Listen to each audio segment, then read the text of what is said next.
Dobre, ďalšie rozdelenie. Typy spoločenských hier. Kompetitívne. Sú to tie, kde hráme všetci proti sebe. Každý sám za seba. Ja chcem vyhrať, chcem byť ten najlepší. Kooperatívne, to je presne opak. Všetci hrajú spolu, buď všetci vyhrajú, alebo všetci prehrajú. Hrá sa väčšinou teda vždy iba proti hre, ktorá nejakou mechanikou sa nás snaží poradiť. Semikooperatívne hry, kde hráči v podstate hrajú sami za seba, ale v určitom bode, teda to väčšinou ku koncu, musia zapracovať spolu na tom, aby tú hru porazili, alebo niekto aspoň aby ju porazil. Čiže ide tam o to, že musia sa nakoniec nejakí hráči dohodnúť. Ďalej tímové hry. Najčastejšie to bývajú party hry, kde sú rôzne activity, party, aliasy a tieto hry sa hrávajú od viacerých hráčov v tímoch, takže tam je to už iba na tom rozdelení a ako to tým hráčom ide. Všetci proti jednému. To bývajú väčšinou hry ako Descent, Mansion of Madness možno ak poznáte. A sú to hry, kde jeden hrá väčšinou za zlú stranu alebo za porakov. Ostatní hráči sa ho snažia poraziť pomocou svojich figurok a ten jeden človek za zápornú stranu ovláda väčšie množstvo figurok, čiže nemá len jednu, aby mohol proti ním superiť. Hra so skrytými zradcami. Toto by sa dá povedať, že sú aj kooperatívne hry s tým, že ten skrytý zradca sa ukáže až v neskoršej dobe alebo až skôr ku koncu hry, kde tvarím sa, že som so všetkými, ale nakoniec proste bodnú do chrbta a postarať sa o to, aby zmizli z hracej plochy. Tak by som to asi najlepšie nazval. Kategorizácia, to je vlastne to posledné rozdelenie, ktoré som urobil a to už v podstate je rozdelenie, ktoré už viete, koľkokrát sami od seba, alebo na internetoch sa s tým stretávate, teda na internetových stránkach rôznych obchodov. A sú to teda abstraktné hry, toto prejdeme v rýchlosti, party hry, RPG hry, wargames alebo vojnové, strategické hry, ktoré sa potom dajú rozdeliť ešte na Eurogames, Ameritrash alebo 4X a rozdelenie je následovné. Eurohry vlastne začiatky boli v Nemecku, kde sú to hry podobné štýlu Agricola. Väčšinou je to robené tak, že je nejaké drevko farebné a to zastupuje, dajme tomu, nejakú surovinu. Čo je žlté drievko je obilie, hnevé drievko je drevo, alebo niečo na tento štýl. Ameritrash sú potom hry z Ameriky a tieto boli na začiatku známe hlavne tým, že práve tú tému sa snažili čo najlepšie vystihnúť a to boli zo začiatku napríklad Monopoly, že bolo to priamo na to obchodovanie, nakupovanie a vlastne využívanie peňazí robené. A priamo tam už neboli napríklad aj tie peniaze, kartičky a tak ďalej robené formou bežne tých drievok a už to malo každé niečo svoje a bolo to rozdelené. Forex hry sú na štýl potom už zložitejšie stratégie, niečo na spôsob civilizácie napríklad, ktorú môžete poznať aj z počítačovej verzie, teda hlavne môžem povedať. A tie 4X vlastne sú v tom exploit, expand, exterminate a až to explore, presne tak. A je to vlastne vyťaž, rozšír, zlikviduj doby a vyťaž doby. Preskúmaj to posledné. Rozšír sa, využij a vyťaž. Správne. Ďakujem za pomoc. Dobre, ďalej sú to rodinné hry, ktoré veľké množstvo z nich sú gateway games, ktoré sú vlastne týmto pomenovaním vlastne ako keby vstupnou bránou pre ľudí, ktorí nehrávajú spoločenské hry a sú takí začiatočníci. Sú to také najznámejšie hry ako Carcassonne, Sedmická Ticket to Ride. Veľmi jednoduché, strategické, zábavné, dajú sa vysvetliť veľmi rýchlo a sú chytlavé a to je práve vhodné pre tých začiatočníkov, pretože zahrajú si tú hru niekoľkokrát a potom majú chuť vyskúšať niečo nové. A už sa potom vlastne vedia odraziť od toho, že toto som už hral, niečo takéto sa mi páči a pri tom výbere im to pomáha. TCG a LCG hry. Sú to rôzne kartovky pri tých TCGčkách, najznámejšie sú Magic the Gathering, Yu-Gi-Oh, kedysi World of Warcraft už však sa ďalej nevyrába, bohužiaľ. Pokémony tiež. A sú to hry vlastne kartičky, ktoré sa zbierajú, vymieňajú a priamo sa s nimi hrá. Tie karty majú aj rôzne hodnoty, nielen, že sú rozdelené do rôznych raritností, to nazvem. Teda, že táto karta, common väčšinou sa to nazýva, sa nachádza v tých balíkoch dosť často, je to bežná karta, uncommon menej často a rarita, alebo nejaká mytická rarita, kde je to veľmi neobvyklá, alebo málo sa otvárajú. Väčšinou v balíku bývajú jeden kus tie rarity, common okolo 10 a tak ďalej, takže dá sa aj pri tomto rozdelení si predstaviť, že koľko to asi je a ako ťažko sa zháňajú. A majú teda aj rôzne ceny potom podľa toho, čo sa hráva. LCG hry potom kartovky, je to niečo na spôsob Pána prsteňov alebo Game of Thrones, kde je to síce kartová hra, už záleží na pravidlách, či je to kooperatívna hra alebo kompetitívna, s tým, že toto nie je robené ako v TCGčkách, že vychádzajú stále nové karty a ja si náhodne kupujem tie balíčky a tie karty sú tam náhodné. Je to robené tak, že sú síce rozšírenia, ale ako náhle si kúpim prvé rozšírenie, tak proste tie karty z toho rozšírenia potrebujem kúpovať dvakrát, alebo neviem, čo tam bude. Ja viem presne, čo tam bude a viem, čo mu toho čaká. Takže ja si ich viem postupne skupovávať a tá hra sa mi rozšíruje. Hry na precvičovanie schopností. To sú väčšinou také ostrehovky. Neviem, či by som do toho zaradil aj vedomostné hry, či by som to ako schopnosť nazval. To by sa dalo povedať, že tie vedomostné by mohli mať ešte aj takú vlastnú kategóriu, ale v tomto prípade ide skôr o detské hry. Ostreh, pamäť, jemná motorika, niečo na tento štýl.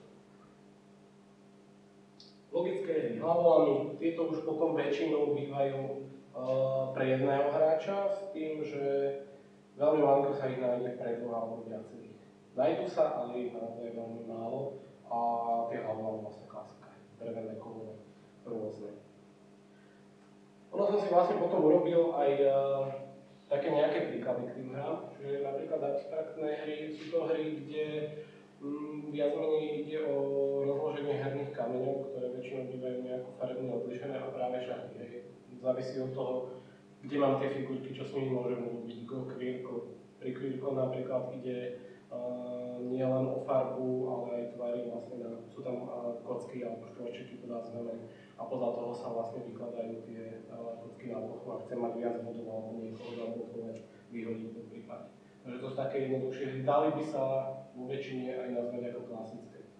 Ale neviem, či to je správne označenie, pretože klasické hry sa postupne zväčšujú. Už napríklad aj ten Ticket to Ride, ktorý som spomínal, už sa radí medzi klasiky. To je taká hra, ktorá nie je abstraktná vôbec napríklad. Party hry, takisto som spomínal Activity Party, alias Time Zap existuje, je toho proste veľa. Tam dá sa vybrať už z každej kategórie. Teraz je tých hier, ako som spomínal, mnoho viac ako v 90. rokoch. Aj keď v 90. rokoch bol taký ten prvý boom, že väčšia výroba, začali sa rozšírovať možnosti, že čo si môžeme vybrať z tých hier. A vlastne v veľkom nové a nové hry boli vlastne výrobcovia alebo autori tých hier si dali na tom záležať a už z 90. rokov boli prvé klasiky, ktoré až doteraz sa hrajú, a to je práve napríklad aj ten Carcassonne. RPG hry.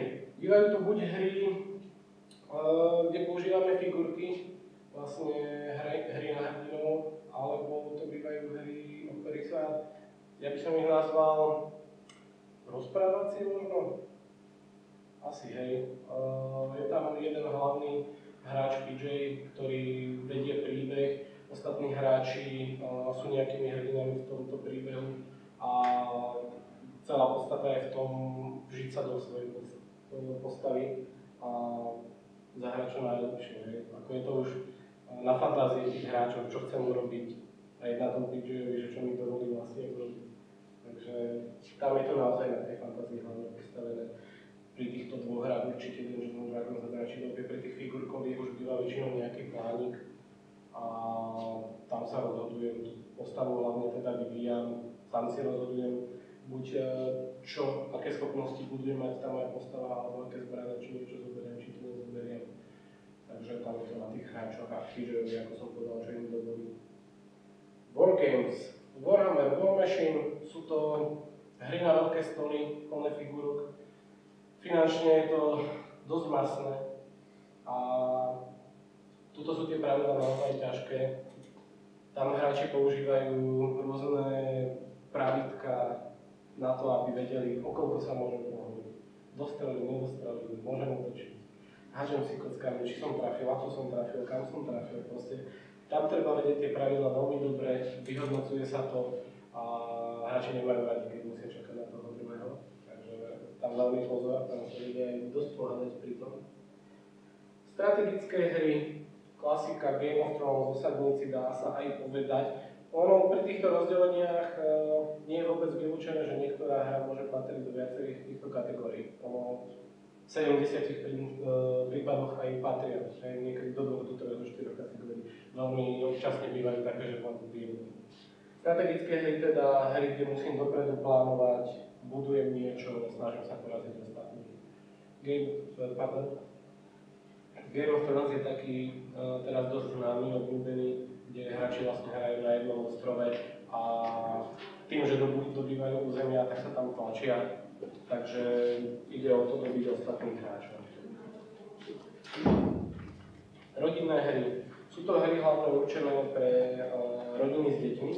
Väčšinou bývajú od 8 rokov, tie pravidlá nebývajú až také ťažké a herná doba býva tak do 1 hodinky, aby aj tie deti pri tom vydržali, ale zároveň sú tie hry robené takým štýlom, aby aj dospeli sa pri tých deťoch zabavili. Aby to nebolo tak len, že sedím proste pri dieťati, aby som s ním trávil čas. Je to robené tak, aby naozaj aj mňa to zabavilo.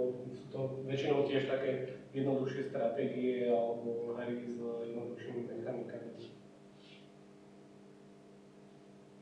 TCG, LCG, to sme spomínali, TCGčka, Pokémon Magic, LCG, Pán prsteňov, čo by sme tam mali, Androidné, teda iné. Dobre, precvičenie schopností, tam sme sa tiež už o tom bavili, takže pamäť, postreh, zručnosť. Tie vedomosti teda by mohli byť aj samostatne a medzi tieto hry patria Double, kde vlastne ide o postreh, špul, tam je tá zručnosť alebo jemná motorika a pamäťové môžu byť napríklad chodiť pešie okolo, ale však tam sa dá vlastne zaradiť aj klasické Accessor, ale to už teraz nie je až také atraktívne, možno pre ostatné také maličké deti. Na pre logické a hry a hlavovami sú to hry typu Smart, IQ, Think Fun možno, ak tu vám niečo hovorí, a klasické hlavovami. Tie Smart a IQ hry sú robené tematicky, ja neviem, napríklad Vikingovia, kde musím posúvať loďky po vlnách a dostať ich na určité miesto. IQ hry potom sú robené takým tým hlavolamým spôsobom. Mám určité časti, mám zadanie, toto si rozložte takto a ostatné doplňte tak, aby to zakrylo celú tú hru. A tam už ja musím rozmýšľať, otáčať tie dieliky, ako mi to tam vlastne pasuje, aby to bolo správne. Takže na tým sa človek trošku aj potrápi. Dobre. Ono to znie možno trošku hlúpo alebo zbytočne, ale je to docela dôležité. Si ľudia väčšinou neuvedomujú, že to, čo nájdú na obale hry, im koľkokrát vystačuje. Ale možno nechcú si to čítať doma, aby niekto prišiel a to porozprával. Ale čo teda nájdem na tom obale hry? Sú to rôzne ocenenia, ktoré ma môžu prilákať. Viem, že sú nejaké hra roka alebo nominácia na hra roka, rôzne ocenenia v kategóriách, že či pre deti, detská hra, rodinná stratégia a tak ďalej. Takže tieto ocenenia tiež mi o tej hre čosi napovedia. Počet hráčov klasika. Musím sa zamyslieť nad tým, že koľko minimálne hráči budú hrať. Nekúpim si hru o 3 hráčov, keď viem, že budeme len 2. Koľkokrát si to ľudia kúpia a potom sa divia, že však to je odkroj. A bohužiaľ, niekedy vám to ten predajca nepovie a stáva sa to väčšinou v takých prípadoch, keď vám buď nemá kto poradiť, alebo je tam niekto, kto sa v tom nevyzná. Ono dá sa povedať, že vo veľkých nákupných centrách kúpite všetko možné, alebo majú to aj obchody, nazvime to hypermarkety rôzne v ponuke, tie reťazce, ale nikto vám neporadí, hej. Takže tam nejak zbytočne to chodí kúpovať. Naozaj je najlepšie prísť do nejakej predajne, ktorá sa zaoberá práve týmto typom hier a tam vám poradia bez problémov. Odporúčaný vek, takisto dôležité, pretože vy nemusíte kupovať tú hru iba sebe, ale môžete ju kupovať ako darček. Najčastejšie sa stretávame s tým, že ide o darčeky pre deti alebo pre nejakých rodinných známych alebo rodinu. Ale vo veľkom prípade sú to skôr tie práve deti. Takže tam si treba koľkokrát pozrieť, že neviem, má 4 roky, tak nebudem kupovať hru tých 8, hej. Lebo to tam nie je nadarmo ten vek, lebo je to minimálny odporúčaný vek, od ktorého vlastne tie deti tú hru zvládajú. Priemerná dĺžka hry, tiež dôležité. Či už pre deťov, ktoré nevydržia dlho, tam by som odporúčal ja osobne hry nejak 20 minút až pol hodina maximálne. A koľkokrát sa treba zamyslieť nad tým, že či ja vôbec mám čas hrať tie hry, alebo ak áno, že koľko chcem tomu obetovať. Takže opäť, aby som si nekúpil hru, ktorá trvá 2 hodiny a proste ja to zabalím, lebo ešte som to len rozložil, to je 15 minút a nechcem to hrať iba ďalších 15 minút, lebo mám len pol hodiny. Náročnosť hry, ďalšia dôležitá vec. Na začiatok sa treba buď poradiť, ale je to tam väčšinou takými kružkami vyznačené, aké náročnosti tá hra je.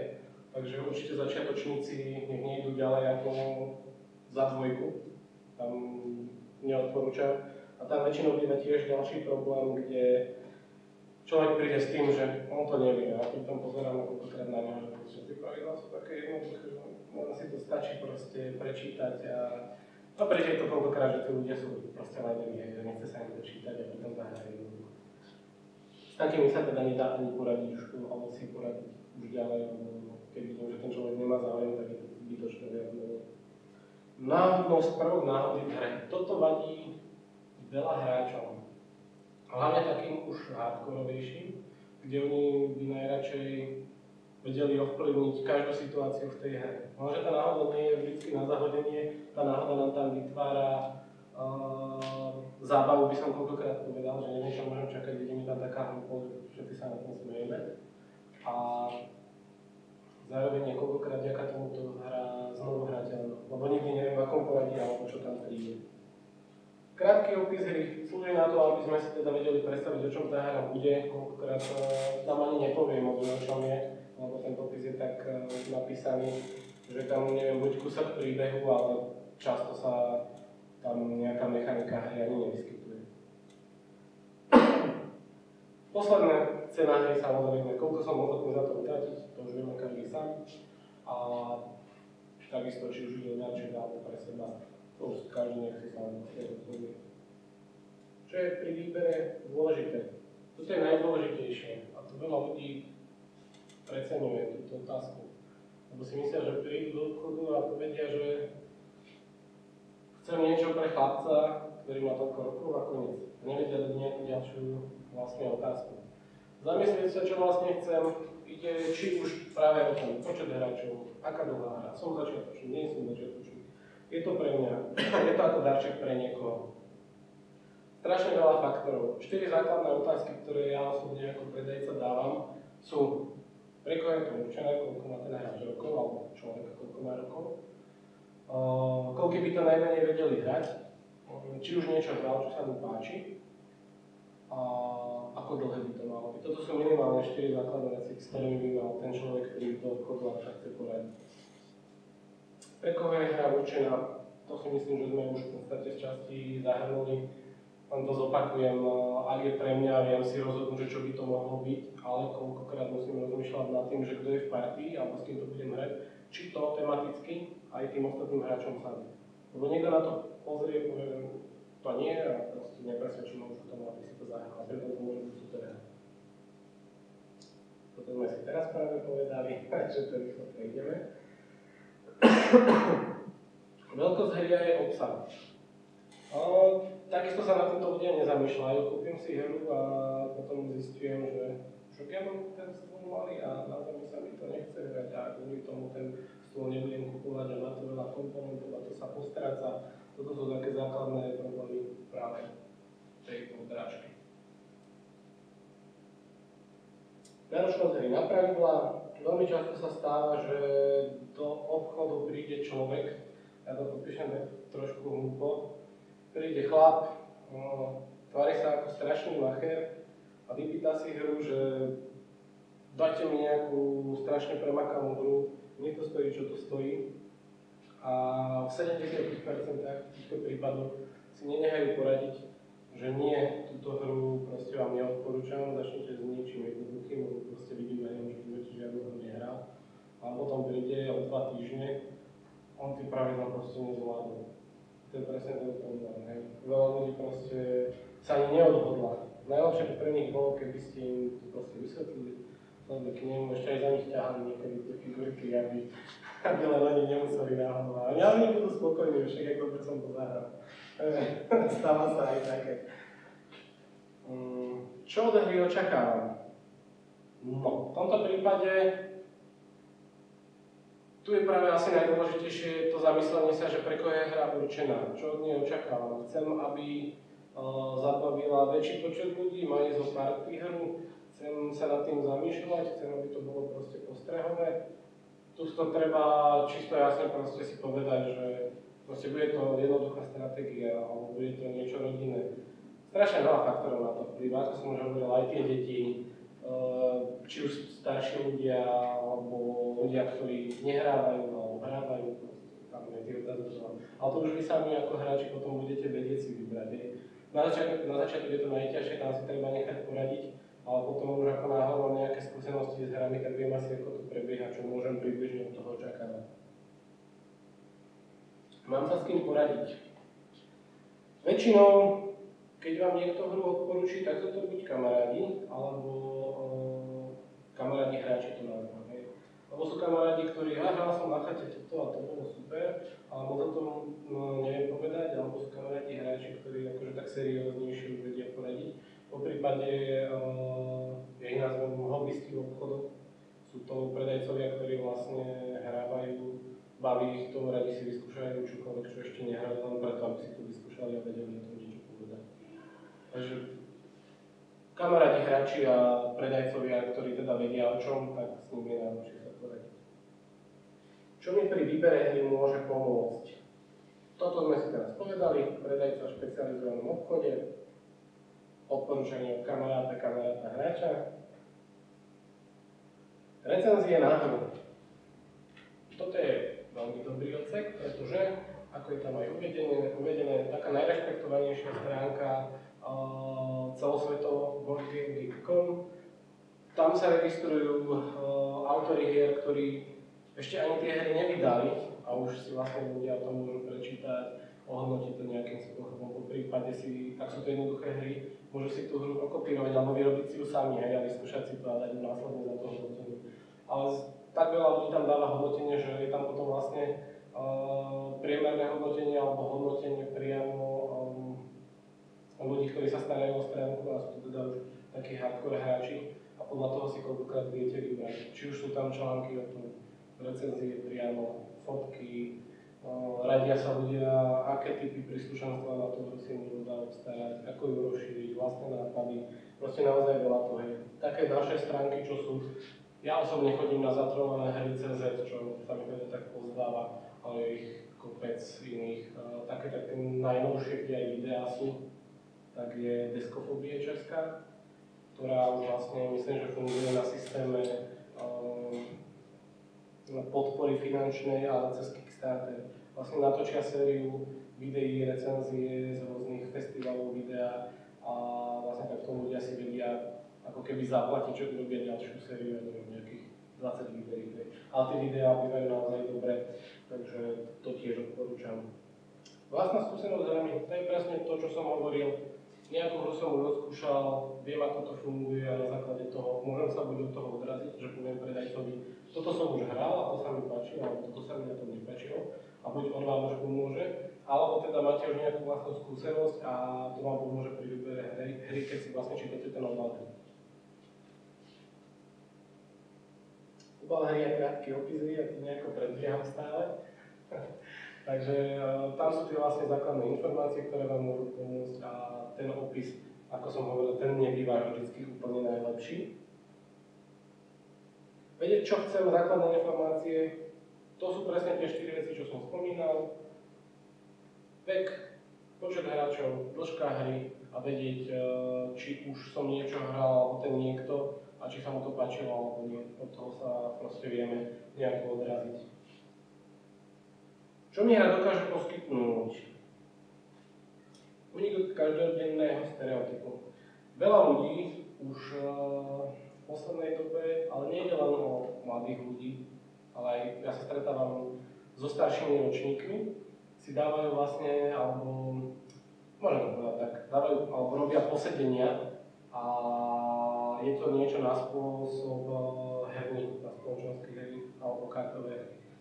Alebo klub, ešte lepšie. Hej, už sa proste pravidelne stretávajú a rozširujú si zbierku tých svojich hier a pravidelne hrávajú. Takže je to oddych práve aktívny, ako vlastne na tej prvej stránke bolo spomenuté. A čím ďalej, tým viac ľudí hráva. A povedal by som, že v poslednej dobe majú spoločenské hry ďalší boom. Prvý bol v tých 90. rokoch a teraz opäť strašne veľa hier vychádza. Už preto sú vlastne rozdelené do rôznych kategórií, pretože už sú tisícky tých hier a už ich treba rozdielovať. Príjemne strávený čas s blízkymi, či už s blízkymi priateľmi alebo s blízkymi s rodinou. Koľkokrát práve rodičia s deťmi vďaka hrám tie deti trošku lepšie spoznajú, ale z tej inej bežnej stránky. Dlhotrvajúcu zábavu to trošku môžeme spojiť s tou zábavou za dobrú cenu. Raz si to kúpim, môžem to hrať až dovtedy, dokiaľ ma to neprestane baviť, alebo dokiaľ nestratím nejaké komponenty, bez ktorých už hrať nemôžem. Zdokonalenie schopností. Toto platí hlavne u detí a u dospelých nie je to zdokonalenie, ale už také precvičenie. Lebo tiež sa mi stalo, že prišli ľudia, ktorí chceli niečo pre svojich rodičov. Aby to s nimi nešlo dole vodou, aby si precvičili trošku tú pamäť, nejaké schopnosti a nejaká interakcia medzi ľuďmi, že nesedím ako dôchodca len pri tom televízore. Čo nerobia všetci samozrejme, ale takýto je veľa prípadov. Ďalej, stmelenie kolektívu. Veľmi dobre, ako som spomínala, už to bolo na jednej zo správok spomenuté, pomocou hier. Dokážem spoznať ľudí a keďže spolu zažívame rôzne zážitky, tak sa lepšie spoznávame, baví nás to, máme sa potom ďalej o čom rozprávať. Hej. Dohráme hru a povieme si, toto som mohol robiť inak, ale proste sa rozprúdi debata, hej, a vidíme na budúce, koľko hier je takých, že sa nehrá na hodinku, dve, niekedy sa to hrá aj celý víkend a na pokračovanie teda. Toto som tiež už časti spomenul, lepšie spoznávanie ľudí a hlavne deti. Tí deti sú tam spomenuté kvôli tomu, že tí rodičia, keď s nimi hrajú, tak vidia, ako reagujú na rôzne situácie v tej hre. Či už je to, že musia urobiť niečo, nazvime to kladným spôsobom alebo záporný. A vidia, ako sa rozhodujú, akí sú tak vnútorne, viac ich spoznávajú. Takže nie je tak bežné bytie s tými deťmi, že sa porozprávame, bežný deň chodíme niekam spolu, ale zase je to trošku iné. Z tej vnútornej stránky, čo som to povedal. Zábava za rozumnú cenu, to som takisto spomínal, že môžeme ísť ďalej. Spokojnosť s výberom hry. Takže toto je veľmi dôležitá veta a veľmi často to hovorím veľa hráčov a práve tým takým ľuďom, čo som spomínal, že príde a chce najčastejšie tú nejakú zložitú, on to dá a on má na to peniaze. Treba si uvedomiť naozaj, že tí hráči si tú zábavu robia sami, nech je to akákoľvek hra, dá sa na tom zabaviť, ale ako náhle tam budete mať človeka, ktorý proste bude ofúčaný, odutý, kazí všetkým ostatným zábavu, hej. Buď ho vyhodíte proste, rovno, alebo proste budete to musieť nejako strpieť a no nie je to najlepšie, hej. Treba rovno proste zavolať takých ľudí, že viem, že ten vyskúša, zavoláme, uvidíme.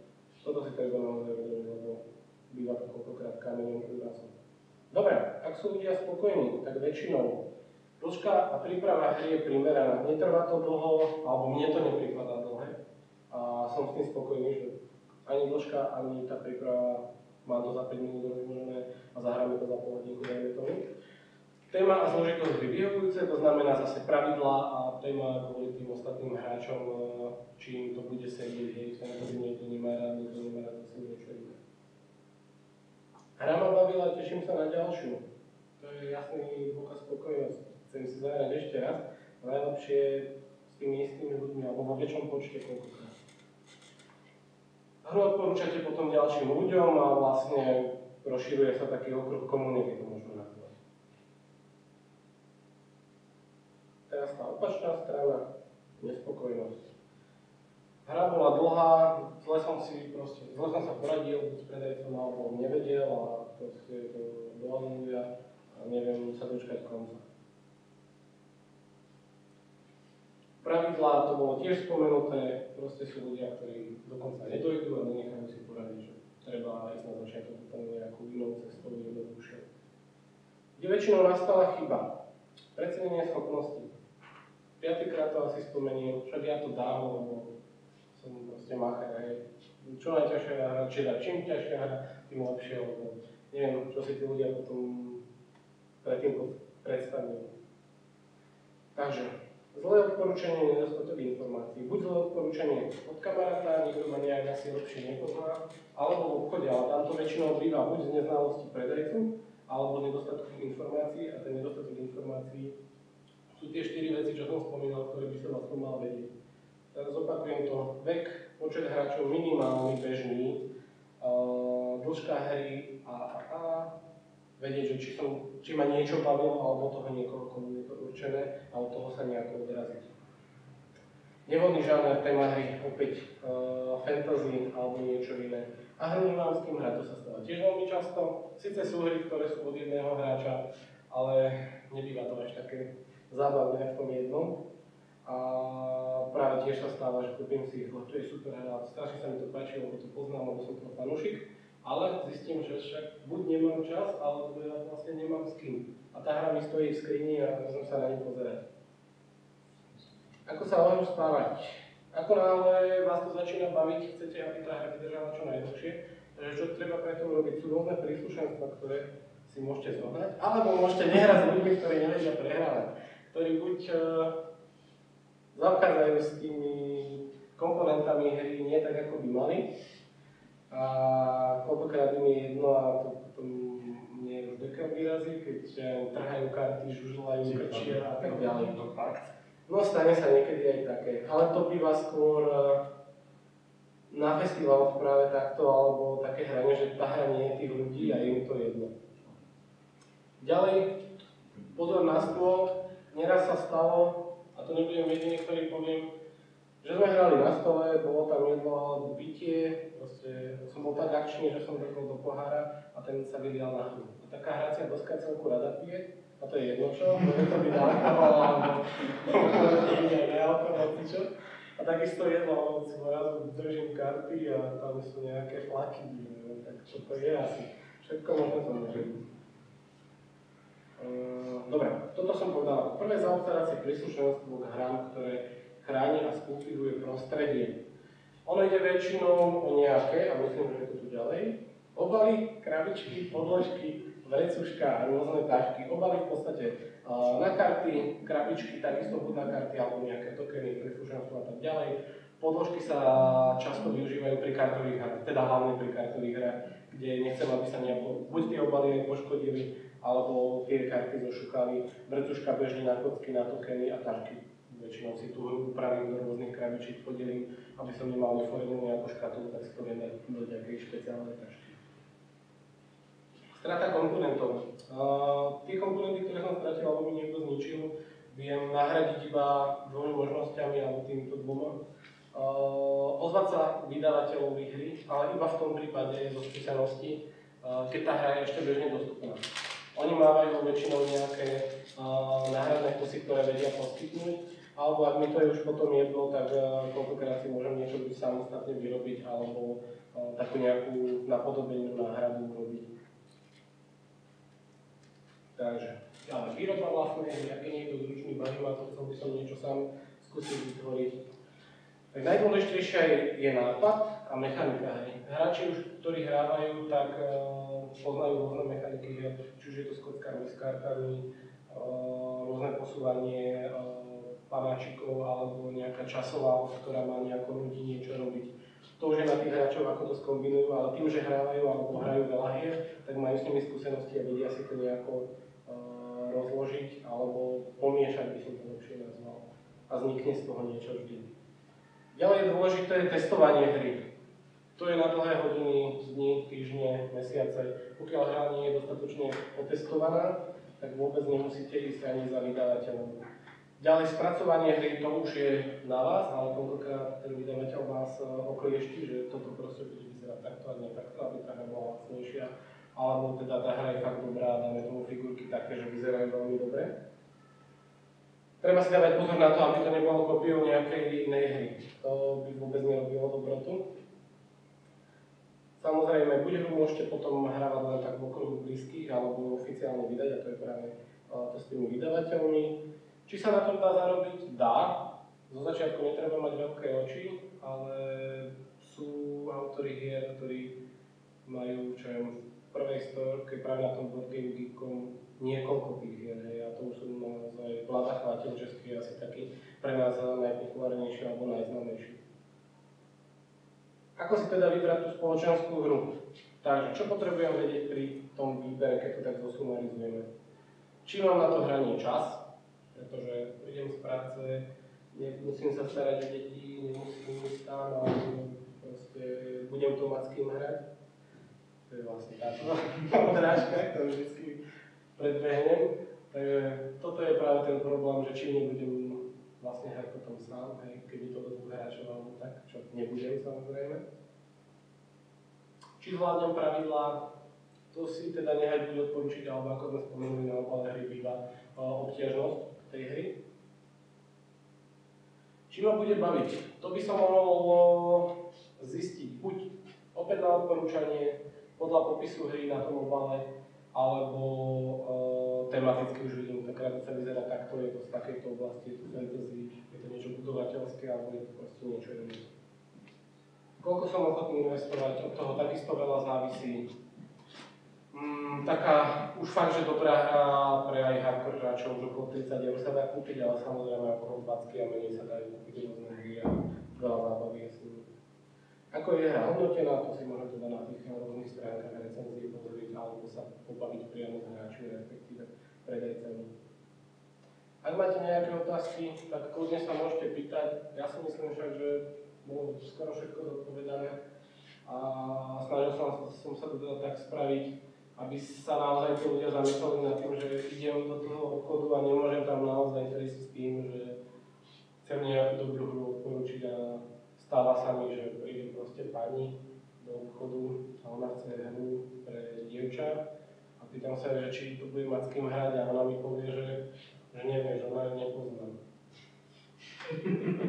Tak si potom poviem, že no však dobre, tak skúsim ďalšiu otázku. To sú vlastne tie základné 4 otázky. Že koľko má rokov? Nevieš, že všetko majú nepozná, že to je len darček. Ťažko sa to proste potom nejako odporúča. A ja takýmto ľuďom dokonca niekedy už ani potom nechcem odporúčať, lebo proste strácam strašne veľa energie pri tom. Nie som spokojný s tým, že či som dobre odporúčil, lebo neviem proste ani ja, či som dobre odporúčil.